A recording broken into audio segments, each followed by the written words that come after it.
At 11:47 a.m. on November 29, 1943, Staff Sergeant Eugene Moran crouched inside the tail section of B-17F Rikki Tikki Tavi as German flak tore through the fuselage 20,000 feet above Bremen.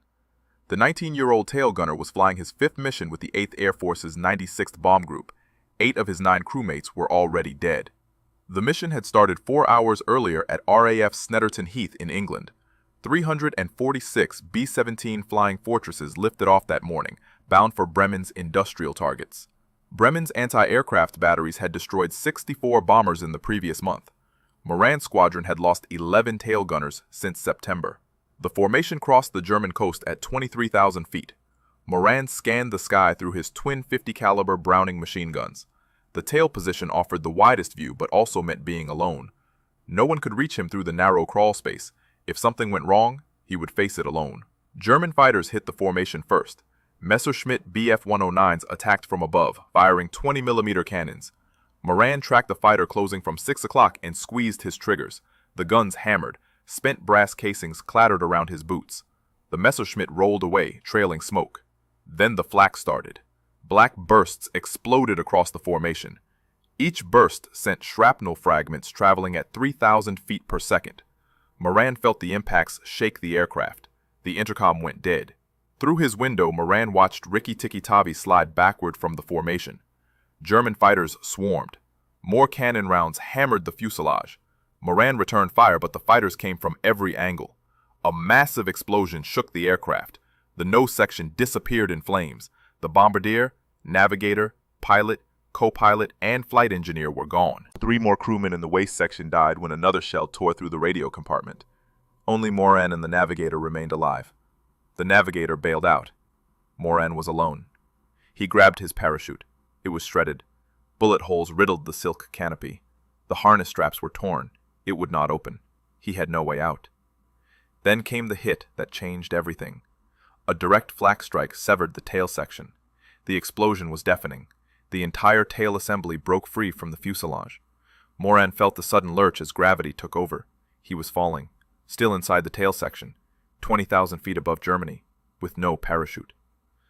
The tail did not drop straight down. The vertical and horizontal stabilizers acted as airfoils. The section began to glide, spinning slowly. Moran gripped his gun handles. No manual covered what to do when your aircraft breaks in half. Through his window, he saw German fighters circling. They assumed everyone was dead. But Moran was alive, and his gun still worked. He aimed at a Messerschmitt that swooped past. He fired. Tracers arced across the sky. The German pilot banked away, startled that the severed tail section was shooting back. Moran kept firing. The tail section continued its strange glide downward, spinning slowly, descending through the cold German sky. If you want to see how this tail gunner survived a 4-mile fall, please hit that like button. It helps us share more stories like this, and subscribe if you haven't. Back to Moran. German anti-aircraft crews on the ground saw the tail section falling. They opened fire. He was being shot at by fighters above and flak batteries below while falling inside a severed tail section. The altimeter still worked. 19,000 feet. 18,000. The ground rushed closer. Moran's head slammed against his gun sight. Blood ran into his eyes. His ribs cracked against the gun mounts, but he did not let go of the guns. 16,000 feet. 15,000. Trees below. Fields. The town of Syke, 12 miles south of Bremen. 14,000 feet. 13,000. He tried the escape hatch. It would not budge. The frame had warped.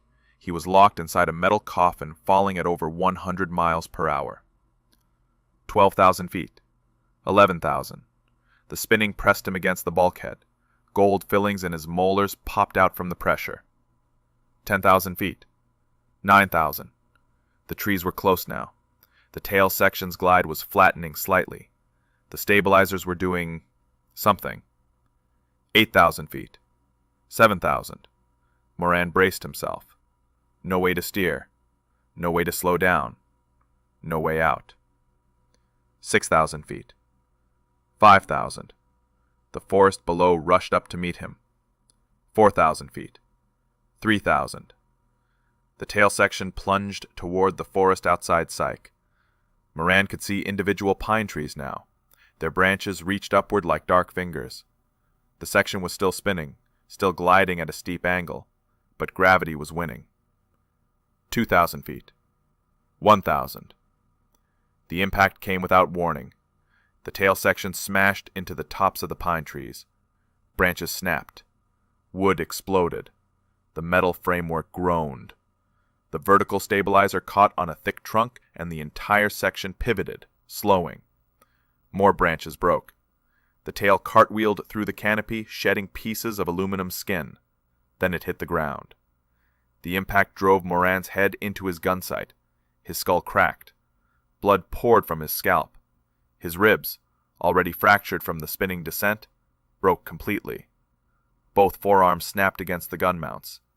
The pain was immediate and overwhelming. But he was alive. Moran tried to move. His arms would not respond. Broken. His chest screamed with every breath. Broken ribs. His head throbbed. Crushed skull. Blood filled his eyes. He could not see clearly. He heard voices. German voices. Footers crunching through the forest floor. Someone was coming. 2 men appeared through the wreckage. They wore tattered clothing. Not Wehrmacht uniforms. Not Luftwaffe ground crew. These were prisoners. Serbian prisoners of war who had been working nearby when they saw the tail section fall. Both men were doctors. Captured by the Germans years earlier, they had been forced to work in labor camps. When they saw the American tail section crash into the trees, they ran toward it. They expected to find a body. Instead, they found Moran, barely conscious, drowning in his own blood. The Serbian doctors had no equipment, no medicines, no bandages, but they had training. They pulled Moran from the wreckage and laid him on the ground. One doctor held Moran's head still, while the other checked his injuries. Crushed skull, broken forearms, broken ribs, internal bleeding likely. The doctors knew German patrols would arrive soon. They worked quickly. One of them used strips of cloth torn from his own shirt to bind Moran's arms. The other applied pressure to the head wound, trying to stop the bleeding. Within minutes, Wehrmacht soldiers appeared. They surrounded the crash site with rifles raised. When they saw Moran, barely breathing, covered in blood, they lowered their weapons. This man was not a threat. He was barely alive. The German soldiers loaded Moran onto a stretcher. The Serbian doctors insisted on accompanying him. The Germans agreed. They transported Moran to a military hospital in Bremen, the same city he had bombed hours earlier. At the hospital, German doctors examined Moran. They shook their heads. His injuries were catastrophic. The crushed skull alone should have killed him. The broken ribs had punctured his lungs. His forearms were shattered. He had lost massive amounts of blood. By every medical standard, he should have been dead. But the Serbian doctors refused to give up. They stayed with Moran through the night, monitoring his breathing, checking his pulse. German medical staff, despite orders to prioritize their own wounded, provided what supplies they could spare. Moran drifted in and out of consciousness. When he was awake, the pain was unbearable. When he was unconscious, he dreamed of falling. Always falling, the tail section spinning, the ground rushing up, the trees. 3 days passed, then 4. Moran's condition stabilized. The crushed skull began to heal, though the pressure on his brain remained dangerous. His ribs started to mend. His forearms remained useless, but the bones were setting. On the 5th day, German intelligence officers arrived. They wanted information. Bombing targets, formation tactics, radio frequencies. Moran gave them nothing. Rank, name, serial number. That was all. The interrogations continued for 2 weeks. The Germans tried everything. Threats, promises of better treatment, long periods of isolation. Moran said nothing. Finally, they gave up. On December 14, 1943, German guards loaded Moran onto a truck with other prisoners. The truck traveled east through Germany for 3 days. Moran sat in the back with 14 other American prisoners. His arms were still in makeshift splints. His head wound had scabbed over, but infection was setting in.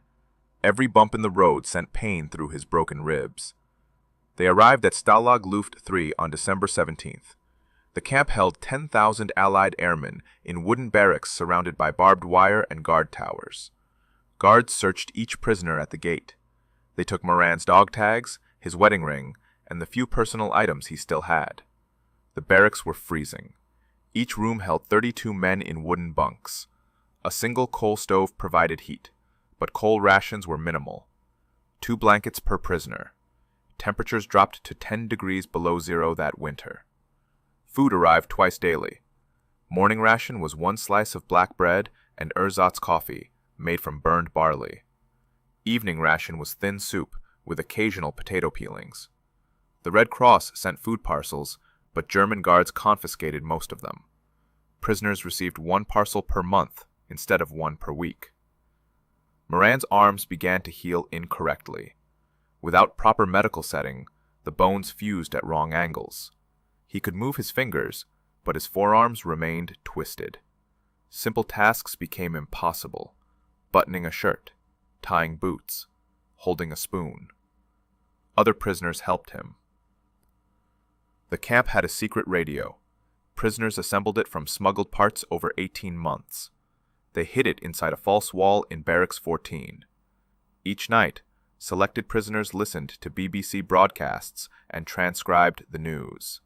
The information spread through the camp by morning. In January 1944, the radio reported Allied bombing raids intensifying over Germany. In February, they learned about the bombing of Monte Cassino. In March, news came of increased air attacks on Berlin. Each report meant more American bombers overhead, more crews shot down. More prisoners arriving at Stalag Luft 3. On March 24, 1944, the camp erupted in chaos. 76 prisoners escaped through a tunnel called Harry. They had been digging for over a year, going 30 feet below ground to get under the wire. The tunnel stretched 336 feet from Barracks 104 to the forest beyond the fence. The escape lasted 1 night. German guards discovered the tunnel at dawn. They mobilized 70,000 troops, police, and Hitler Youth to search for the escapees. Within 2 weeks, they recaptured 73 prisoners.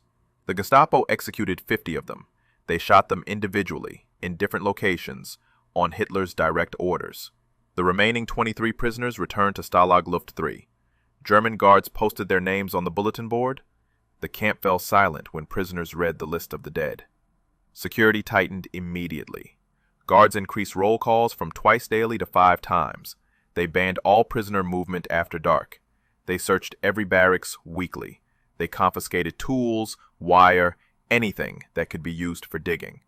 Moran watched it all from his bunk. His arms were slowly regaining function, but he could not work effectively. Other prisoners included him in their activities anyway. They shared food. They helped him dress. They told him stories about home. Months passed. Summer came. The war continued. The secret radio reported D-Day on June 6th. Allied forces landing in Normandy. Prisoners celebrated quietly. Guards increased their vigilance. By autumn 1944, the Eastern Front was collapsing. Soviet forces pushed toward Germany. The secret radio confirmed it every night. Russian tanks were 300 miles away. Then 200. Then 100. On January 27, 1945, German guards ordered all prisoners to evacuate. The Soviets were 50 miles from the camp. The march began at 4 a.m. in a blizzard. 10,000 prisoners formed columns on the road outside Stalag Luft 3. Each man carried 1 blanket and whatever food he could scavenge. Guards distributed no additional rations. The temperature was 15 degrees below zero. German guards told them they were marching west, away from the Soviet advance. They did not say how far. They did not say where they were going. They said anyone who fell behind would be shot. The column moved out at dawn. Moran's arm still ached from the injuries 13 months earlier. His ribs had healed, but cold air made breathing painful. He wrapped his blanket around his shoulders and started walking. The first man died on the second day. An American bombardier from Ohio collapsed in the snow. Guards dragged his body to the roadside and kept the column moving. By the third day, 4 more prisoners had died. By the end of the first week, 23 bodies lay in the snow along the road. The prisoners walked 12 hours each day. Guards allowed 10-minute breaks every 2 hours. At night, they herded prisoners into barns or churches. Sometimes they slept in open fields. The snow continued falling. Temperatures dropped to 20 below zero.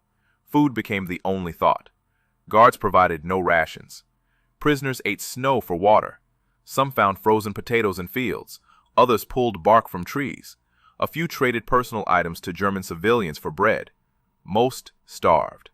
Moran's feet blistered after the first week. The blisters burst and became infected. He could feel fluid squishing in his boots with every step. Other prisoners suffered worse. Frostbite blackened toes and fingers. Men lost parts of their feet, but kept walking because stopping meant death. The march continued through February. The column covered 20 miles some days, 10 miles others. On bad days, when blizzards reduced visibility to nothing, they made 5 miles. Guards pushed them forward regardless of conditions. By mid-February, the column had covered 200 miles. They passed through abandoned German towns. Civilians watched from windows but offered no help. The war was ending. Everyone knew it. Germany was collapsing, but the march continued.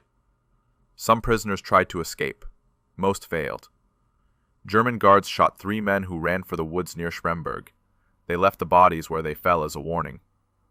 The column kept moving. Other prisoners simply gave up. They sat down in the snow and refused to walk. Guards shot them. 73 prisoners died during the first month of the march. The survivors stopped counting after that. Moran kept walking. His infected feet screamed with every step. His arms ached constantly. His ribs throbbed in the cold. But he kept moving, one foot in front of the other, hour after hour, day after day. The column crossed into central Germany. Soviet artillery rumbled in the distance behind them. American bombers flew overhead, heading east. The guards became nervous. They knew the war was lost, but they followed their orders. Keep the prisoners moving. Do not let them fall into enemy hands. On March 15, 1945, after 47 days of walking, the column reached the town of Bitterfeld. Guards herded prisoners into an old factory building. They said this was temporary. They said transportation would come soon. The prisoners collapsed on the factory floor. Most could not stand. Moran's feet had swollen so badly his boots would not come off. 3 weeks passed in the factory at Bitterfeld. Guards brought no food. Prisoners survived on scraps they found in the building. Rats became targets. Men caught them and roasted them over small fires. Others ate grass and weeds growing through cracks in the concrete floor. Moran's weight dropped below 100 pounds. He had weighed 165 pounds when his B-17 was shot down 16 months earlier. His ribs showed through his skin. His face was skeletal. His infected feet oozed constantly. Other prisoners were worse. Dysentery spread through the factory. Men too weak to stand soiled themselves where they lay. The stench was overwhelming. German guards stayed outside. They brought no medicine, no bandages, nothing. On April 8th, the prisoners heard artillery. Close artillery.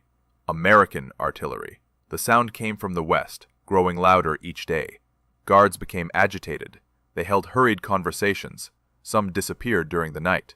By April 10th, small arms fire echoed through Bitterfeld. American infantry had entered the town. German guards abandoned the factory. They left the doors unlocked and simply walked away. Prisoners were too weak to celebrate. Most could not stand. They lay on the factory floor, listening to the battle outside. Machine gun fire, tank cannons, the distinctive crack of M1 Garand rifles. On April 11, 1945, at 2 p.m., American soldiers from the 104th Infantry Division kicked open the factory doors. They stopped when they saw what was inside. Hundreds of skeletal men lying in their own filth. The smell hit the soldiers immediately. Several backed outside to vomit. A medic entered first. He moved from prisoner to prisoner, checking pulses, assessing conditions. When he reached Moran, he shook his head. The Wisconsin farm boy was still breathing, but barely. His pulse was weak.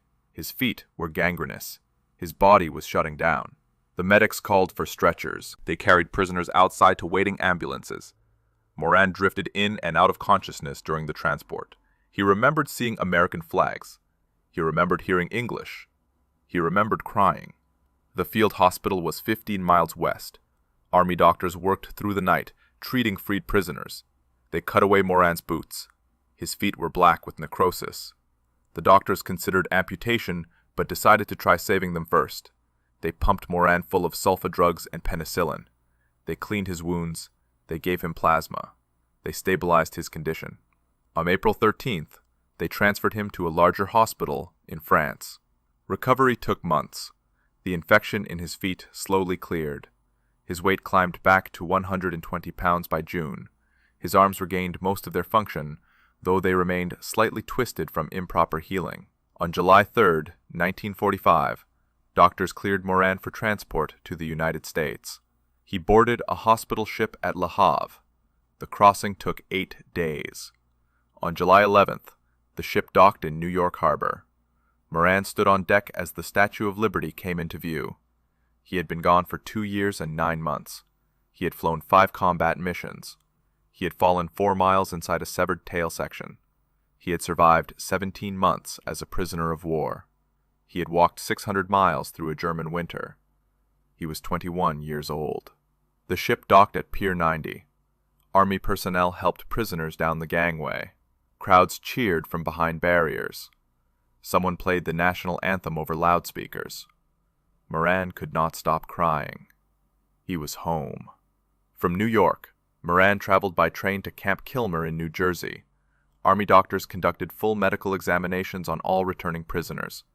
They documented every injury, every scar, every lasting effect of captivity. Moran's medical report filled 11 pages. Crushed skull with healed fractures.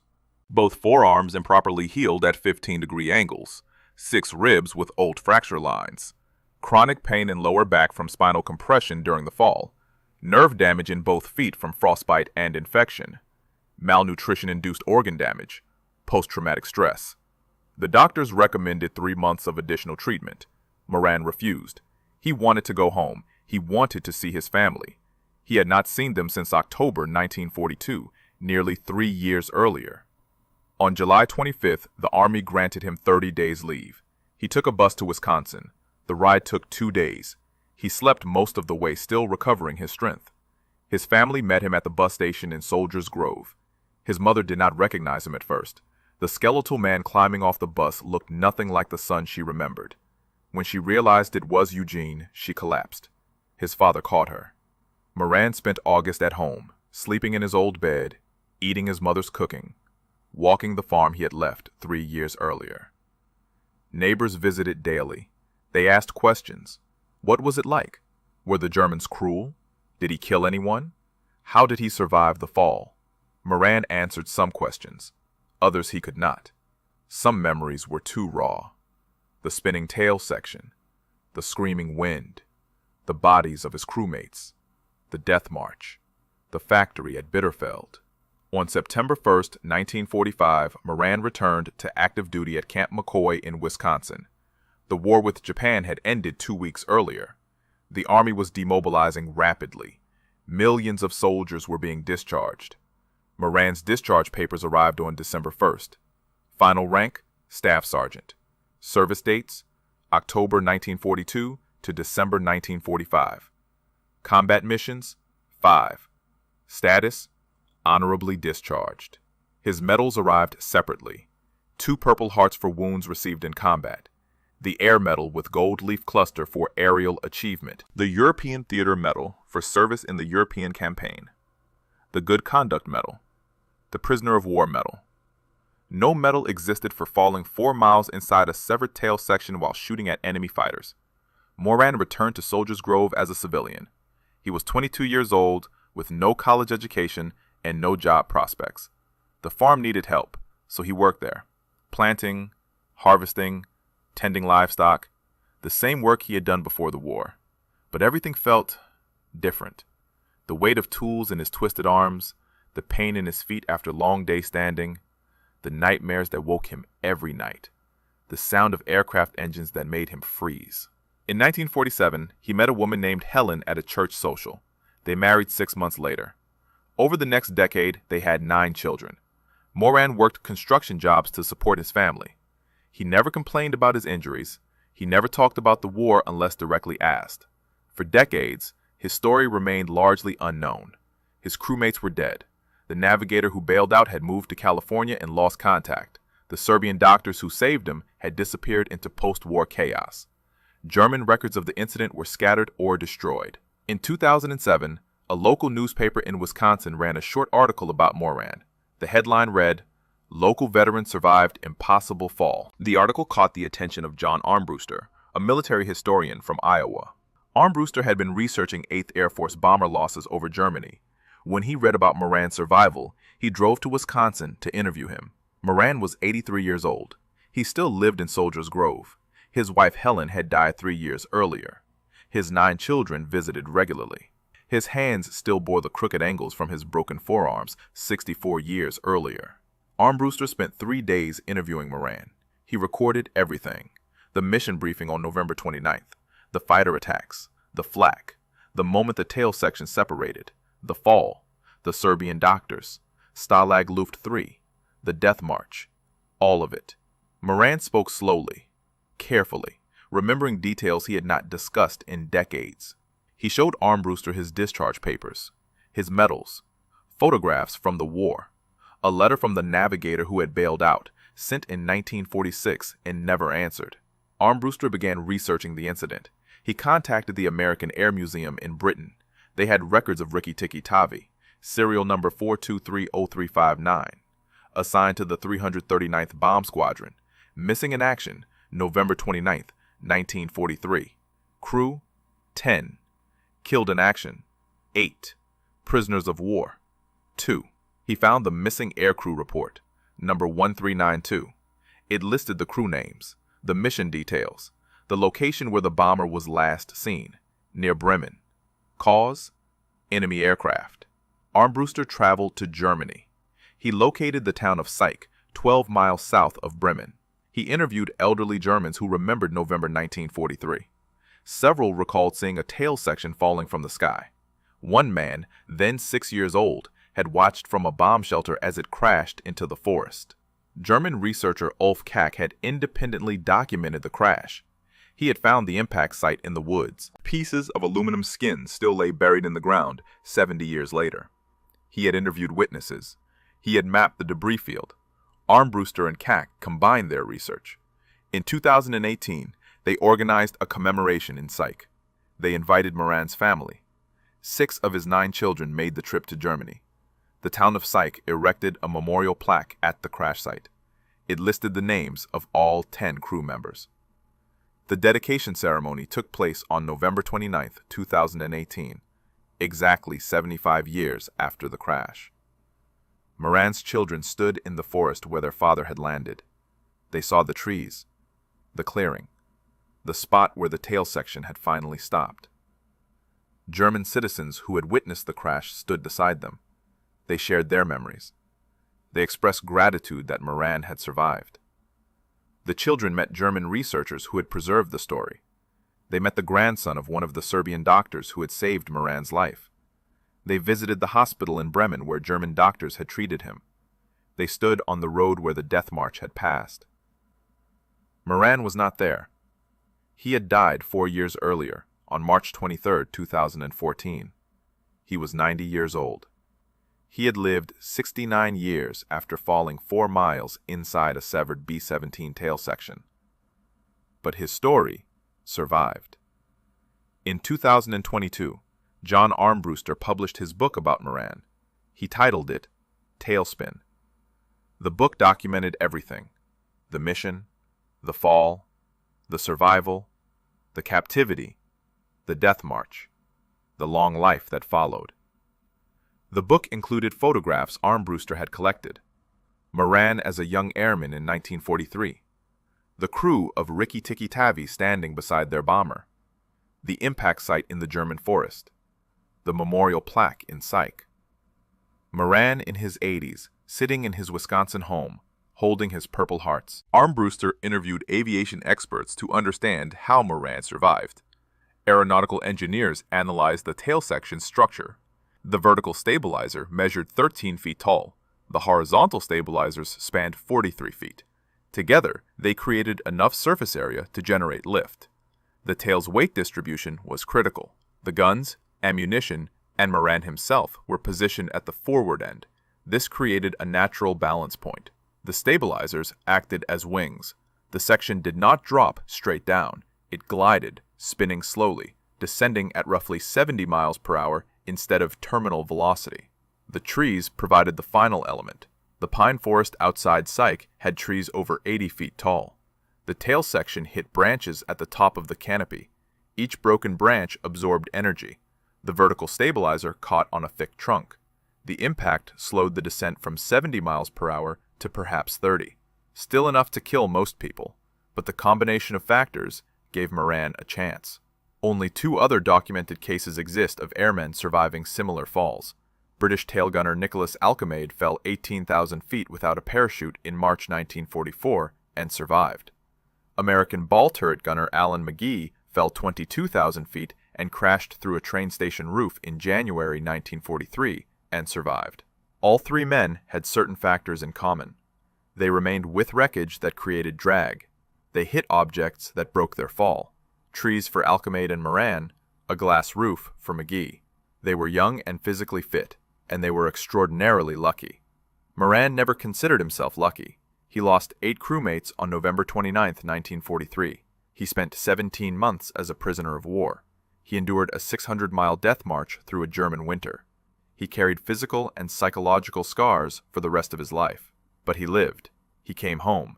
He married. He raised 9 children. He worked. He built a life.